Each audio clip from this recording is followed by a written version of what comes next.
duduk. Saya hari ini bersyukur bisa bertemu dengan Bapak Ibu kembali. Salam Bapak Ibu semuanya. Luar biasa ya Tuhan melindungi kehidupan kita, menyertai kita sehingga pada sore menjelang malam hari ini saya bisa berjumpa dengan jemaatmu di sini. Di sini juga banyak rekan-rekan saya loh. Saya enggak menyangka ya. Teman seperguruan. Wah, luar biasa. Jadi saya yang paling sepuh ini ceritanya. Tapi percaya, bila belajar di dalam Tuhan tidak akan habis-habisnya. Amin. Beri kemuliaan bagi Tuhan. Ya, pada sore hari ini saya mengambil rancangan Allah semula.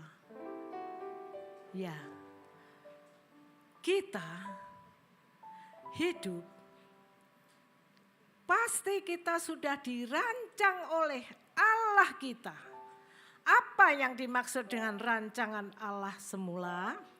Bahwa kita diciptakan Tuhan sejak awal untuk maksud bahwa kita harus hidup sepenurutan dengan Tuhan. Karena rancangan Allah itu begitu sempurna. Sebetulnya kita dirancang untuk menjadi orang-orang yang suci, yang kudus loh Bapak Ibu ya.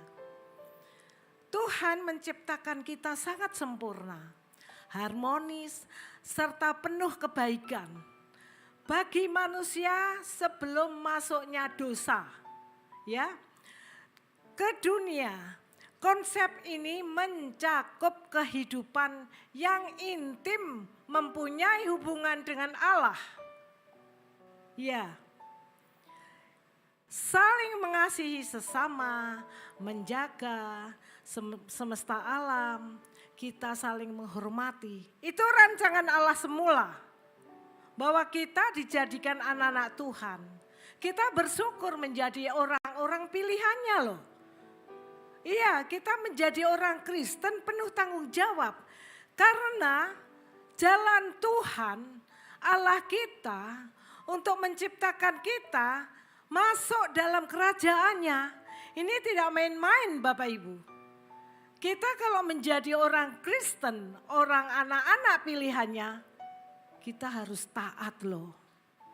Kita harus mau menjalankan perintah Allah dengan firman-Nya. Anaknya yang maha mulia, Tuhan Yesus Kristus.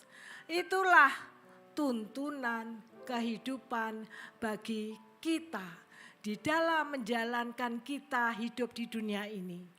Itu prototipe kita loh Bapak Ibu.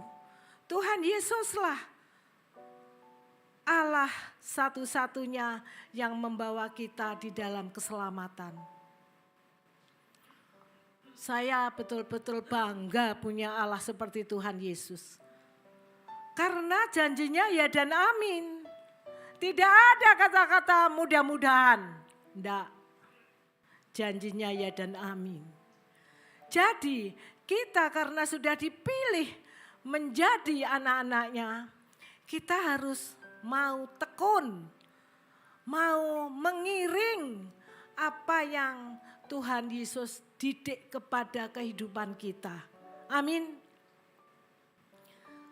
Kita harus benar-benar menjalankannya sesuai firman Tuhan. Coba buka Efesus 1 ayat 4. Sebab di dalam Dia Allah telah memilih manusia sebelum dunia diciptakan, supaya kita kudus dan tak bercacat di dalam Tuhan. Inilah Bapak Ibu, saya kalau merenungkan firman ini ya, aduh Tuhan, hamba kan manusia yang masih mempunyai kodrat dosa. Tahu kodrat dosa? Kita ini walaupun Tuhan sudah capek membimbing, membina akan kehidupan kita, Tetapi kita masih saja loh Bapak Ibu membuat kesalahan. Entah itu kesalahan sumbernya dari mana. Tetapi Tuhan tidak bosan-bosannya menuntun hidup kita. Selalu mengarahkan roh batin kita agar mengikuti jalan kebenarannya. Itulah yang saya sangat merindukan atas kuasa Allah, yaitu Tuhan Yesus. Saya dipilih Tuhan menjadi anaknya, menjadi keluarga kerajaan Allah. Saya semakin semangat, saya mempunyai pengaruh kepada keluarga kami pribadi. Saya kan dari seberang ya. Jadi saya mau tidak mau harus menjadi contoh, menjadi teladan. Kalau kita menjadi orang Kristen yang benar, kita harus bisa menjadi contoh entah di lingkungan kantor, keluarga, teman, siapapun. Inilah tanggung jawab yang saya pikul. Kita harus bisa menjadi benar dan benar. Ya, begitu juga Bapak Ibu.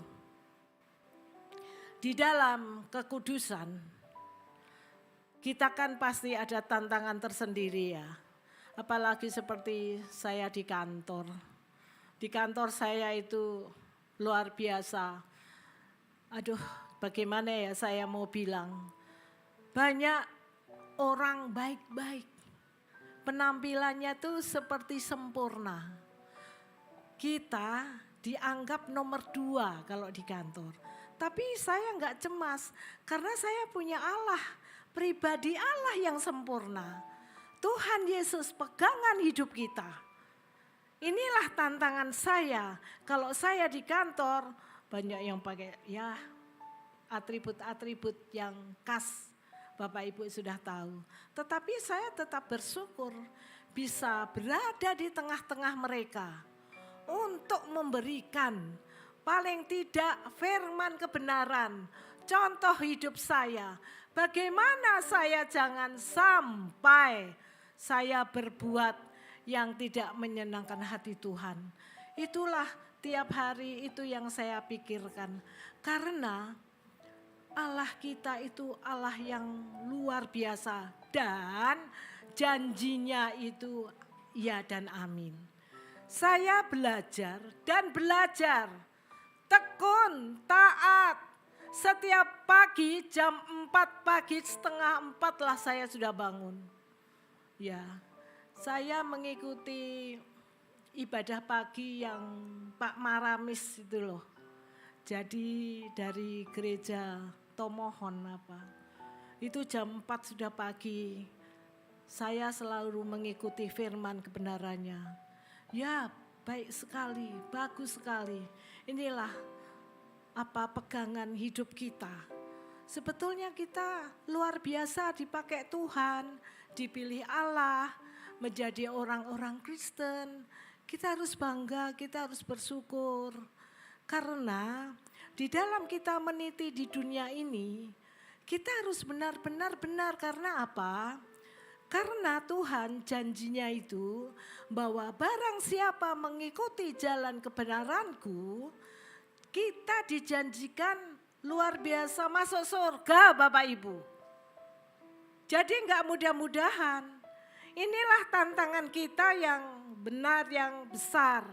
Bahwa kita harus bisa menyelaraskan hidup kita agar kita bisa masuk suatu saat bila mana kita dipanggil Tuhan, kita layak dalam hadirat-Nya. Kita masuk kerajaan surganya. Itu kerajaan kekal. Itu kerajaan selamanya. Apakah kita tidak takut akan itu? Coba renungkan deh Bapak Ibu. Kita hidup di dunia ini sementara loh. Sementara. Kita ke depannya pasti dipanggil. Pasti berhadapan dengan kekasih hati kita Tuhan Yesus. Masa kita tidak mempersiapkan dari sekarang? Kapan lagi? Kita tidak tahu umur kita berapa, usia kita berapa. Seperti saya sudah berusia di atas 60. Walaupun rekan-rekan saya masih muda-muda, tapi tidak apa-apa. Mereka menjadi panutan saya, gairah hidup saya, biar saya semakin muda. Amin. Iya, berapa orang? 1, 2, 3, 4, 5, 6. Oh, wah luar biasa. Bisa kita mengikuti jalan kebenaran Tuhan Yesus. Ya, walaupun kita harus bersusah payah, pulang dari kantor, harus mengerjakan segala sesuatunya, harus kuliah. Saya harus mempersiapkan khotbah. Minggu depan saya sama papanya dipanggil ke Jogja. Minggu depannya ke Medan di tempat Pak Bambang Yonan. Minggu depannya ada lagi, kalau enggak di Surabaya ya. Itulah, jadi udahlah. Saya sudah bertekad kok Bapak Ibu, hidupku untuk Tuhan aja lah. Sisa-sisa hidupku untuk Tuhan. Biar apa yang saya cita-citakan tercapai. Aku bisa menjadi kemenangan. Bahwa Yesus yang memanggil saya, yang memberikan hidup kepada saya untuk menjadi anak-anak Tuhan. Saya bertanggung jawab. Mau sepenurutan, sepikiran dengan Tuhan Yesus. Walaupun dengan keadaan apapun.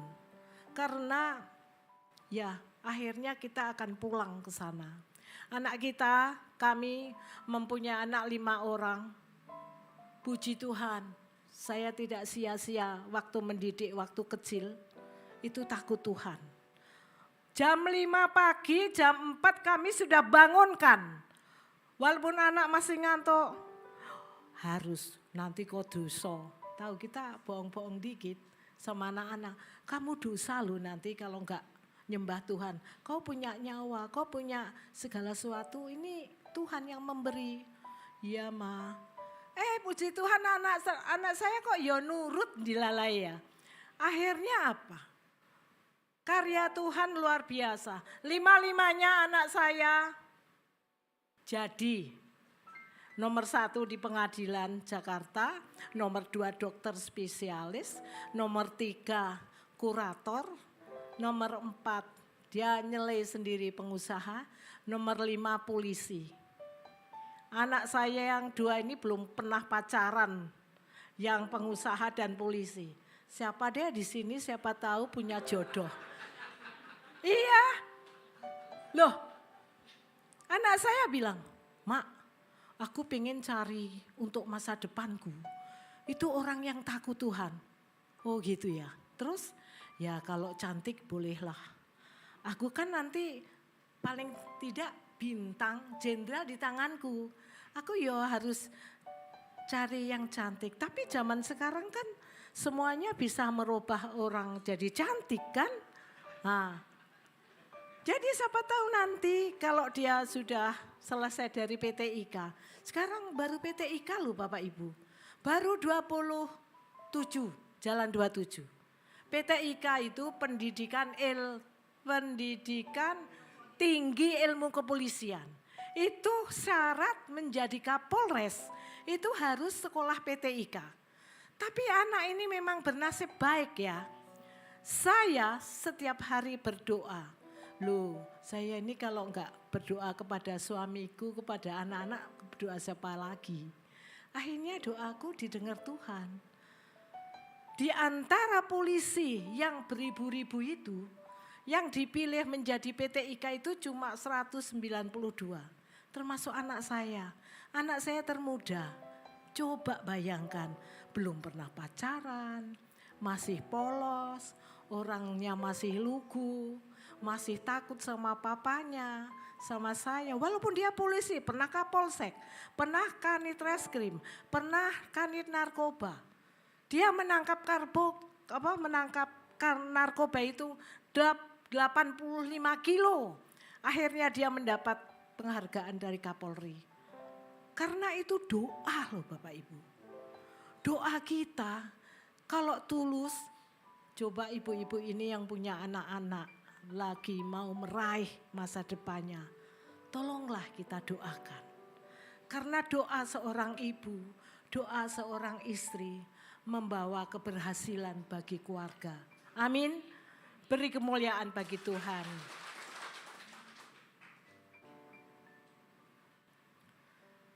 Kita mengoreksi diri kita. Apakah kita tuh menjadi anak-anak Tuhan yang sudah benar, yang sudah sangat memperhatikan kekudusan hidup kita, bisa meninggalkan diri kita yang mempunyai sifat ego. Kita harus mau rendah hati, kita harus mau dikoreksi sama yang lain, dan kita harus mau sepenurutan dengan Tuhan. Karena hidup kita memang hanya itu. Karena kita tidak sendiri lagi, punya Allah yang luar biasa, yaitu Tuhan Yesus Kristus. Siapa di sini yang tidak mengakui Tuhan Yesus? Pasti enggak ada. Kita dipilih anak-anak oleh Tuhan Yesus, menjadi anak-anak yang setia, yang taat. Itulah Tuhan Yesus itu cuma menginginkan kita apa? Taat, serius, menjalankan yang benar, supaya kita tekun. Kita sudah diberi contoh sama Tuhan Yesus sendiri. Tuhan Yesus itu luar biasa sabarnya, baiknya. Ya, Allah satu-satunya yang menghidupi kita. Kalau kita benar-benar takut akan Tuhan, Bapak, Ibu, adik-adik, saudara kita enggak usah takut akan masa depanmu. Tuhan pasti menyediakan. Tuhan pasti memberikan petunjuk. Tuhan pasti memberikan arahan kepada kehidupan kita. Karena apa? Tuhan Yesus itu mengoreksi di surga sana. Selalu memperhatikan kehidupan kita. Kita sadar Bapak Ibu, di masa-masa sekarang bahwa kita itu dikelilingi oleh manusia-manusia yang belum bertobat loh. Apalagi kalau di kantor kita itu orang-orang yang tidak mengenal Yesus. Semuanya dianggap benar. Kadang-kadang kita dicibirin ya. Tetapi saya punya pendirian teguh. Ada Bapak Ibu, pimpinan saya yang bilang, Bu Miss, Ibu dulu orang Muslim. Iya, sekarang kok pindah karena Pak Binsar ya? Enggak, saya karena melalui perjumpaan dengan Yesus, karena dialah jalan kebenaran dan hidup. Saya ceramai dia, ada di pihakmu yang mengatakan Tuhan itu jalan kebenaran dan hidup. Dan dia janjinya surga loh. Kalau saya ada, saya bawa Alkitab, biarin aja. Inilah jalan kebenaran dan hidup. Yohanes 14 ayat 6, itu pegangan saya kalau saya lagi menceramahi mereka. Ini Alkitab di seluruh dunia sama. Tidak ada yang beda sedikit pun. Baca coba, ini artinya bahasa Indonesia. Ini benar Bu Miss, benar. Baca coba. Akulah jalan kebenaran dan hidup. Tanpa melalui aku tidak akan sampai ke rumah Bapakku, surga. Saya bilang, wah kalau gitu semangat ya. Iya makanya saya tinggalin. Kau mau gak ikut aku? Saya bilang gitu. Nanti deh. Tapi Bu Miss gak enaknya kalau aku ikut Bu Miss bahaya. Kenapa? Aku pasti dibenci saudara, dibenci orang tua, lingkungan. Gak usah takut. Besok kita kalau mati sendiri-sendiri. Saya langsung vonis ke situ. Ngapain harus takut? Iya sih, tapi gimana? Kita kan lingkungan kita sudah begitu. Ya sudah, aku gak mengajak kamu. Yang penting aku udah memberitakan kebenaran. Kalau kamu mau ikut ya monggo, kalau ora ya wis. Saya gitu, paten saja. Oh gitu ya Bu Miss. Ya, dunia ini Bapak Ibu ya, banyak orang-orang entah mereka atau di dalam kehidupannya itu entah salah, entah benar, tetap benar. Karena mereka itu sepertinya enggak ada sadar-sadarnya. Mereka itu cuma menjalankan kewajibannya itu, entah itu benar dan tidak, yang penting mereka menjalankannya. Walaupun mereka tidak tahu yang sebenarnya. Ya, kita kadang-kadang kasihan loh Bapak Ibu kepada mereka. Tapi ya bagaimana lagi, memang itu sudah kemauannya sendiri. Coba kita jangan mencelakakan hidup kita sendiri. Kita lihat firman Tuhan terambil dari Yakobus 4 ayat 4. Ya.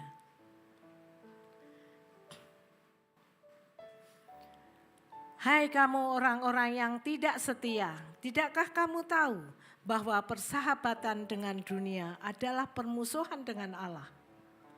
Jadi barang siapa hendak menjadi sahabat dunia ini, ia menjadikan dirinya musuh Allah. Tuh, ini firman loh, bukan kata saya loh. Jadi Bapak Ibu semuanya, adik-adik, tolonglah persiapkan diri kita. Walaupun kita harus latihan ya. Maksudnya latihan itu, kita jadi orang jangan menjadi pengkhianat. Di Alkitab, di firman Tuhan sudah dicontohkan. Lihatlah si Yudas tuh, kok bisa-bisanya mencium Tuhan Yesus loh. Piye itu maksudnya, coba.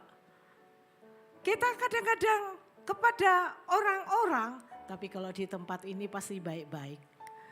Karena sudah anak-anak Tuhan, sudah menjalankan kehidupannya dengan sehari-hari dengan Tuhan. Apalagi pelayan-pelayan yang masih muda. Saya percaya kalau kalian semuanya tekun, taat, setia, janjinya surga, ya dan amin. Bahagialah kalian punya Tuhan Yesus. Benar, saya aja yang belum tidak tahu dulu, gak tahu saya bisa kesasar menjadi anak-anak Tuhan ya.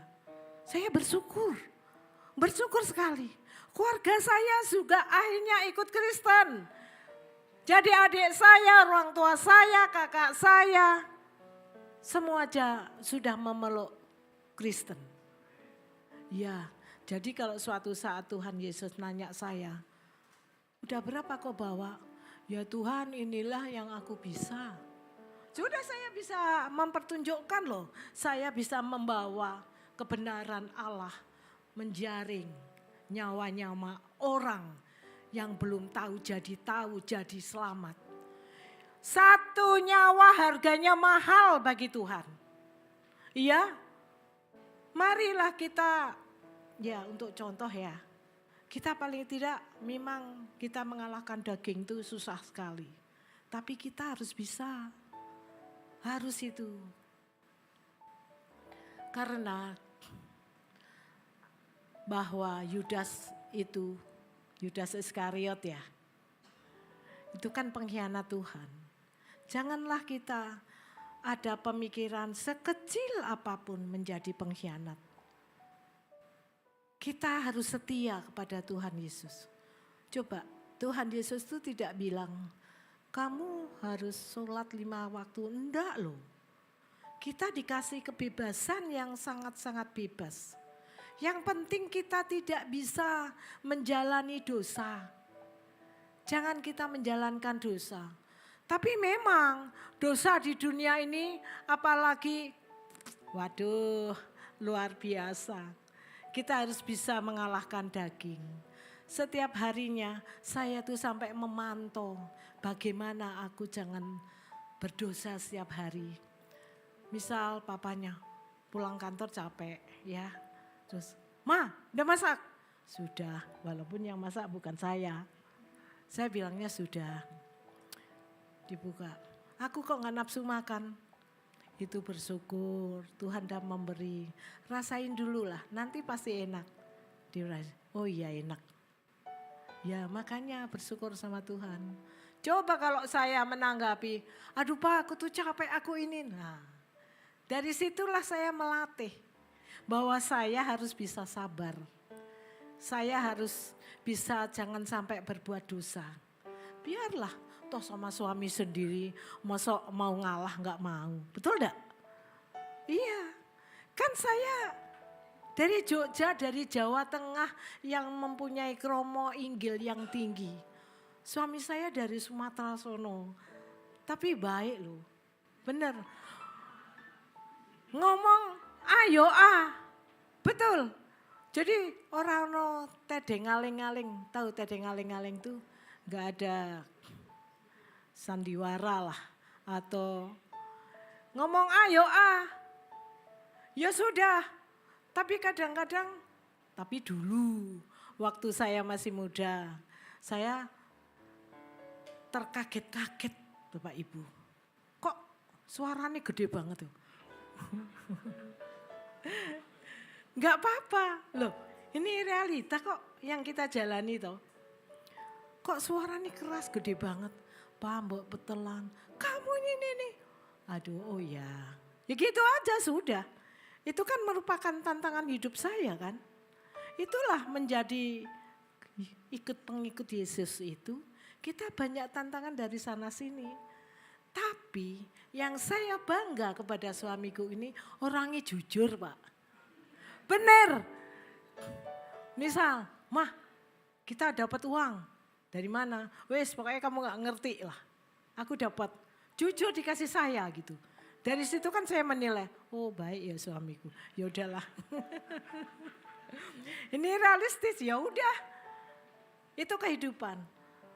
Jadi adik-adik ini kalau yang belum nikah loh, cari suami itu minta petunjuk dari Tuhan. Ya kita pasti dikasih tulang rusuk kepada keseimbangan hidup kita. Amin. Ya. Yang Yakobus 4 ayat 4 ini kita jangan mengecewakan hati Tuhan ya.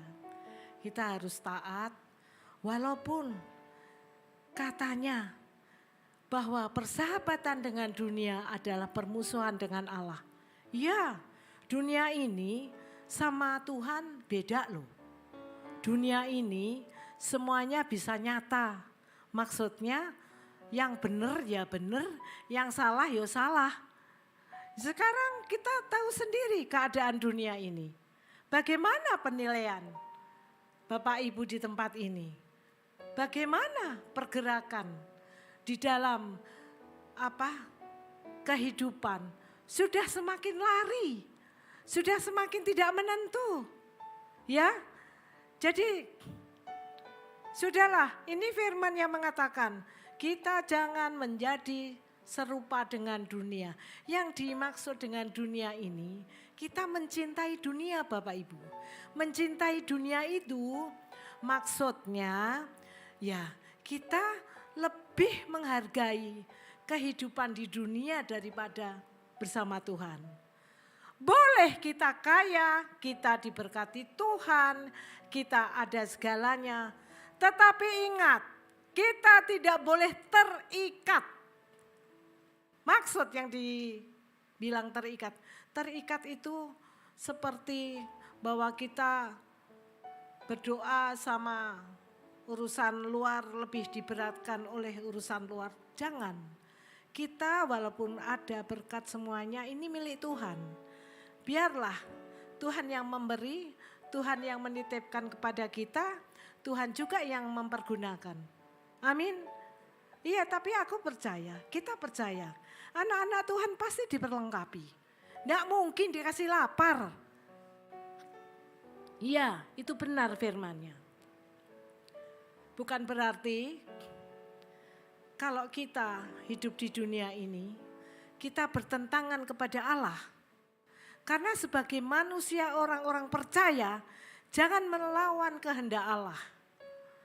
Bukan berarti kita menjadi orang-orang munafik, tetapi kita tidak bisa terikat dengan kesenangan duniawi. Amin, inilah yang dimaksud Tuhan. Mungkin, tapi aku percaya deh di sini dong. Tahu, maksud saya di sini saya jelaskan mengerti. Kita tidak terikat dengan dunia itu maksudnya supaya kita walaupun dalam keadaan diberkati Tuhan, Jangan sampai melenceng di dalam pemakaiannya, kegunaannya.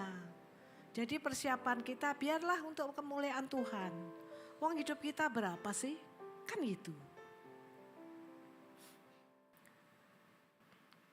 Marilah kita sadar, kita mulai merenungkan hidup kita. Yuk dari sekarang menjadi orang-orang yang selalu berhati-hati dalam perilaku, sikap, dan perbuatan kita. Karena kita mendapatkan pantauan dari para malaikat dan Tuhan. Tuhan tuh setiap kali menyelidiki hati dan pikiran kita loh. Walaupun Tuhan kita tidak kelihatan, tetapi Allah kita tuh melihat aktivitas kita sehari-hari. Amin. Ya. Marilah kita hidup benar, kita bekerja keras agar hidup supaya meninggalkan hidup kita yang lama, meninggalkan dunia kita yang lama, sudah bisa menanggalkan kebiasaan kita, mencintai dunia yang terambil. Kita mencintai, jangan mencintai dunia. Tetapi coba kita mengambil dari Efesus 4 ayat 22. Saya tuh tadi waktu mendengarkan firman Tuhan dari suamiku, kok ada yang sama ya? Iya, saya loh kok ada yang sama firmannya. Padahal kami tidak saling berkolasi ya. Cuma kok bisa sejalan ya? Iya, saya cuma mikir, waduh ini papanya sudah ngomong duluan di firman Tuhan. Dikira aku ikut-ikut lagi. Tapi enggak apa-apalah kalau ikut-ikut yang benar, apa salahnya sih? Amin. Ya. Berhubung kehidupan kamu yang dahulu harus menanggalkan manusia lama. Yang menemui kebinasaannya oleh nafsunya yang menyesatkan. Iya. Benar firman Tuhan bahwa kalau kita mengikuti dunia, kita pasti digiring oleh kuasa kegelapan roh-roh jahat. Bagaimana supaya kita selalu melukai perasaan Tuhan? Maksudnya melukai perasaan Tuhan, kita tidak taat, tidak setia kepada Tuhan. Ya, seperti banyaklah kita ini di dalam menghadapi kehidupan di dunia ini. Ada aja permasalahan. Kita tuh kadang-kadang mempunyai cobaan hidup, itu yang diizinkan Tuhan loh Bapak Ibu.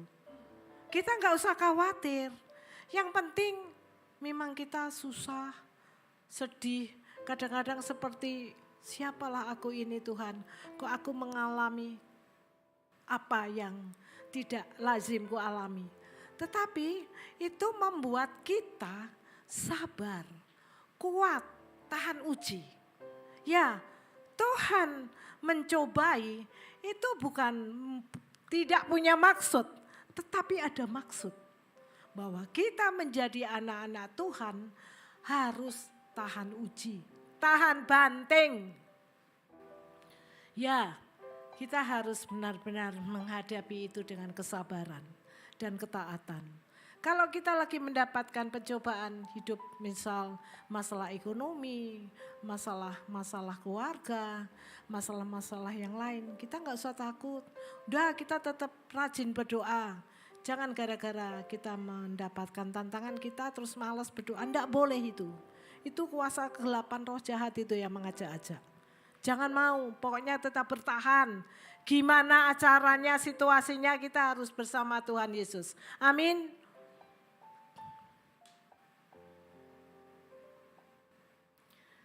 Ya Bapak Ibu, di sini saya mengajak jemaat di tempat ini, Bapak Ibu apalagi yang sudah berumur kayak saya ya, di atas 60 maksudnya. Kita harus benar-benar serius loh, menghadapi realita, kenyataan bahwa kita pasti dipanggil Tuhan. Kita ini tinggal urut, tahu urut, nunggu panggilan, nunggu antrian. Ya, kita harus benar-benar mempersiapkan diri, hidup berjaga-jaga. Kita tidak tahu, apalagi dengan dunia yang semakin tidak jelas. Lihat ekonomi, musim, Di Eropa katanya musimnya tuh sampai 45 derajat. Saya tanya sama papanya, "Pak, kalau 40 derajat kan yang masa air mendidih itu kan 40 derajat ya? Berarti kalau yang 45 begitu luar biasa panasnya kan?" Itu di Eropa loh. Di berita banyak sekali kita mendengarkan berita yang Tuhan memberikan musim yang begitu. Jadi kita berarti kalau sebagai anak-anak Tuhan, anak-anak Allah, kita harus peka, kita harus tahu bagaimana supaya di Indonesia ini kalau bisa jangan sampai ada. Tapi kalau memang semuanya sudah kehendak Tuhan, apa mau dikata? Yang penting kita sudah berjaga-jaga, bersiap-siap. Bahwa kita takut akan Dia, taat kepada Dia. Apa yang diperintahkan? Wis, kita ikut wae, enggak usah ragu. Kita harus punya iman yang kuat. Amin. Beri kemuliaan bagi Tuhan kita Yesus Kristus. Di dalam berjuang dalam kebenaran Tuhan ya. Inilah perjuangan kita yang sesungguhnya. Meninggalkan kebiasaan yang tidak berkenan bersama Tuhan. Kita harus melatih diri.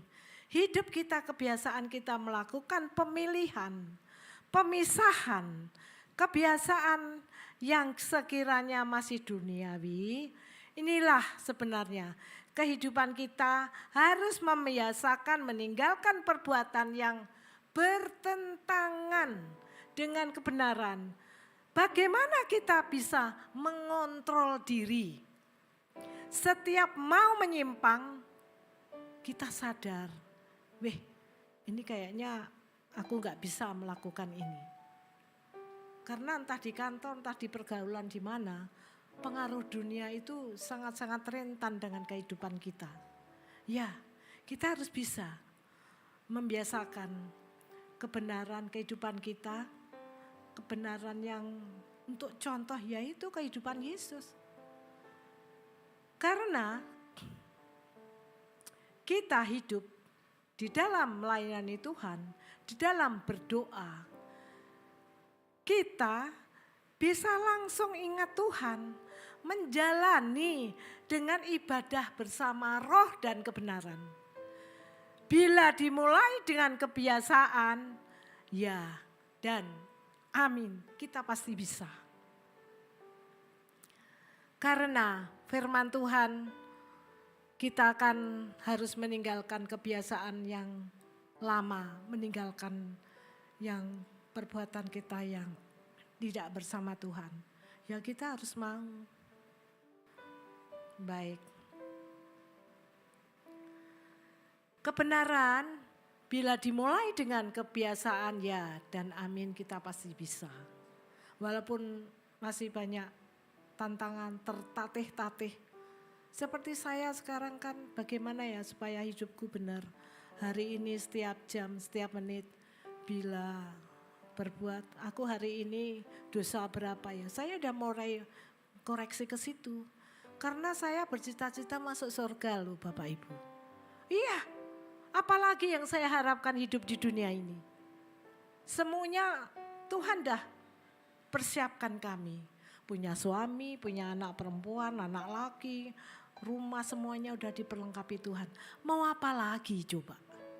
Kalau enggak kita mau mengabdi kepada Tuhan, mau siapa lagi?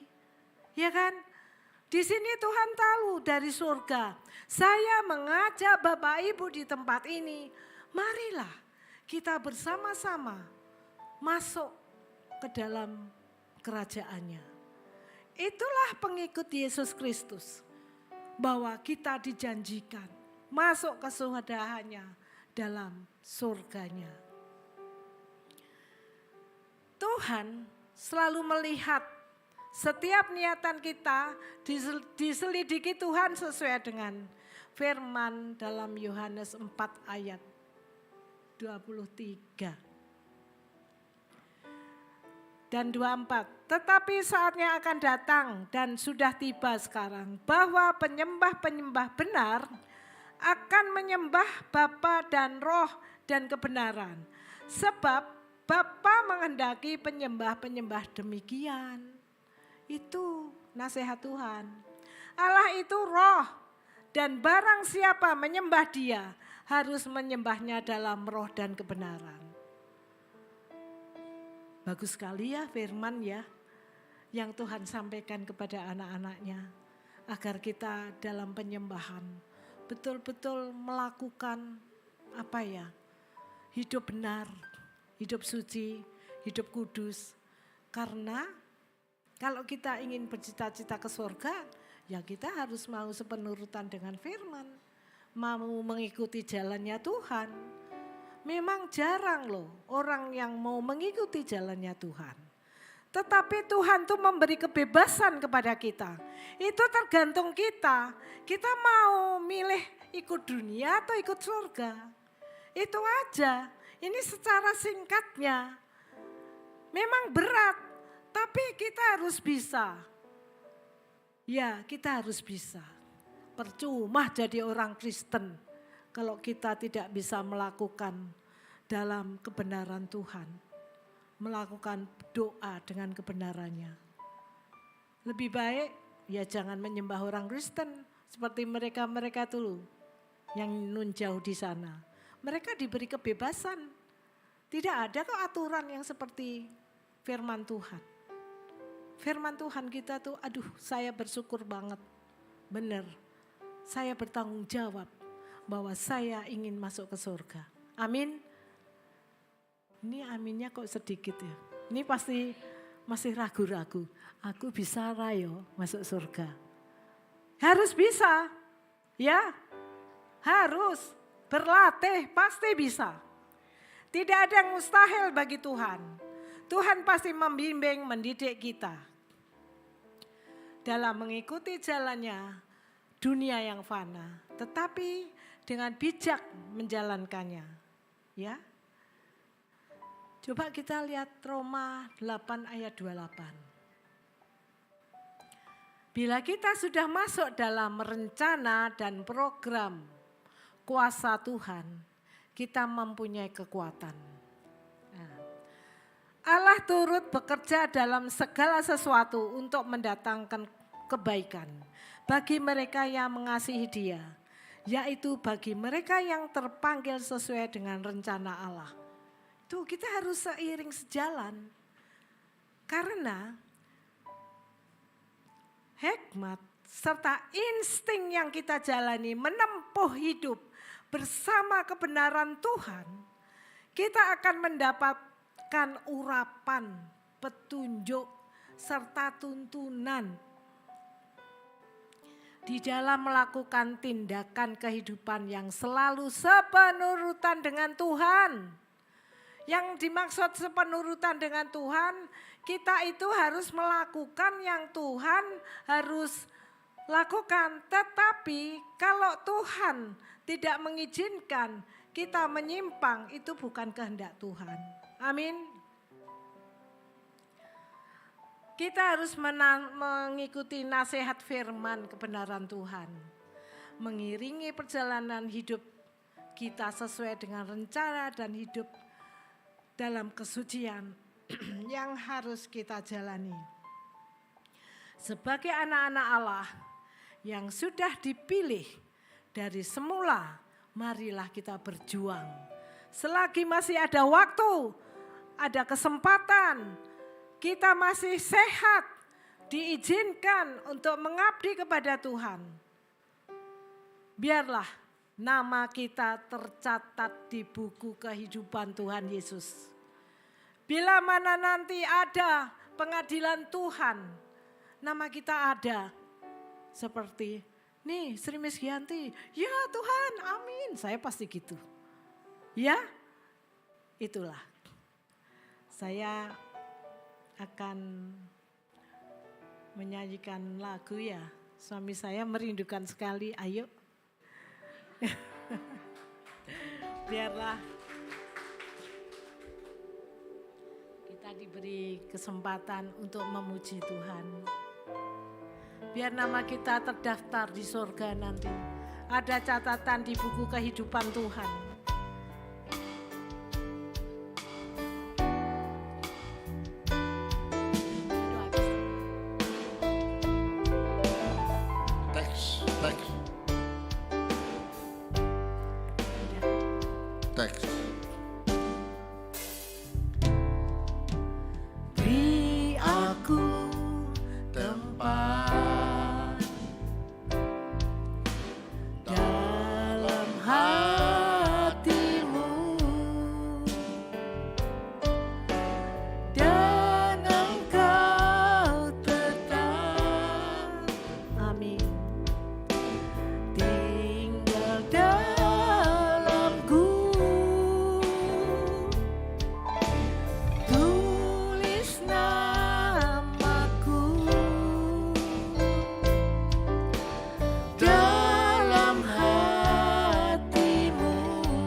dalam hatimu. Ku selamanya di hadiratmu. Ku selamanya di hadiratmu. Engkau yang ku cinta, Engkau yang ku puja, kekasih hati, kesayangan abadi.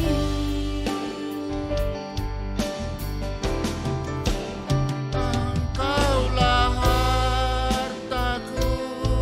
Amin ya Tuhan. Kemuliaan Dipermuliakanlah Engkau Tuhan Yesus. selamanya. Bapa, kami sangat mencintai-Mu Tuhan.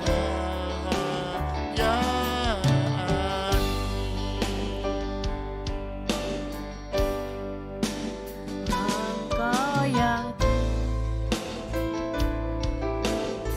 Intro.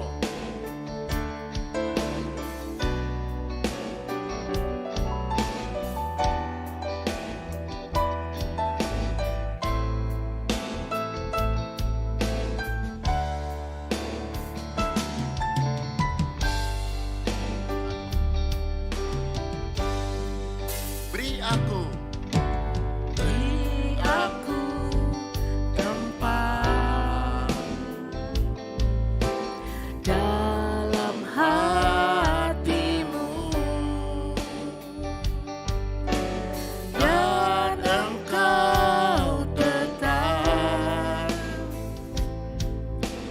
tinggal dalamku. tulis namaku. Tulis namaku dalam hatimu. Ku selamanya di hadiratmu. Engkau yang ku cinta, Amin. Engkau yang ku puja, Dipermuliakanlah Engkau Tuhan Yesus. kekasih hati, Amin Tuhan. kesayangan Terima kasih Bapa atas kasih-Mu. Engkaulah hartaku. Dipermuliakanlah Engkau Tuhan. Kemuliaan Kami mau sepenurutan dengan Engkau ya Bapa. selamanya. Kami merindukan kedatangan-Mu ya Tuhan. Haleluya. Engkaulah, silakan berdiri Bapak Ibu. Engkau yang sama-sama kita menyanyi. Engkau yang ku puja, kekasih hati, kesayangan abadi. Engkaulah hartaku, Engkaulah hartaku,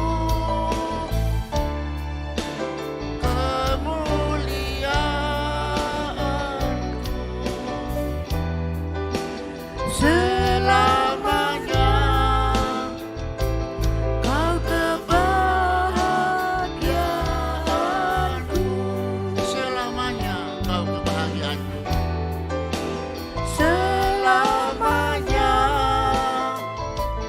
Kau kebahagiaanku, selamanya.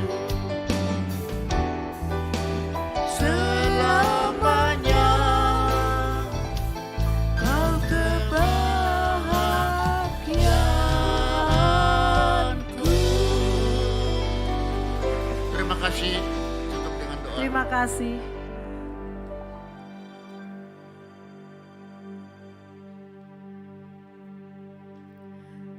Bapa kami yang maha mulia, pada sore menjelang malam hari ini Tuhan, hamba sudah menaburkan firman kebenaran-Mu. Biarlah hati Tuhan disenangkan. Biarlah jemaat-Mu di tempat ini akan selalu merindukan-Mu Tuhan Yesus. Hanya Engkau yang mempunyai keterikatan dengan kehidupan kami. Terima kasih ya Tuhan. Inilah doa persembahan kami. Kami mengucap syukur atas hadir-Mu di tempat ini. Bapa yang di sorga, kami berdoa kepada Bapak Gembala di tempat ini, beserta orang-orang yang melayani Engkau dengan sungguh-sungguh Tuhan. Biarkanlah Engkau menempatkan jemaat-Mu di tempat ini, para gembala, para pelaku firman, para orang-orang yang melayani Engkau. Diberkati, diberikan jalan yang terbaik di dalam kehidupannya Tuhan. Terpujilah nama-Mu Bapa yang Maha Kudus. Kami sudah berdoa dan mengucap syukur. Biarlah Engkau yang mencatat di dalam kehidupan-Mu para jemaat-Mu di tempat ini. Kami percaya Tuhan Yesus sudah hadir di tempat ini. Terima kasih Tuhan. Bagi kita yang sudah diberkati, mari sama-sama katakan amin. Silakan duduk Bapak Ibu.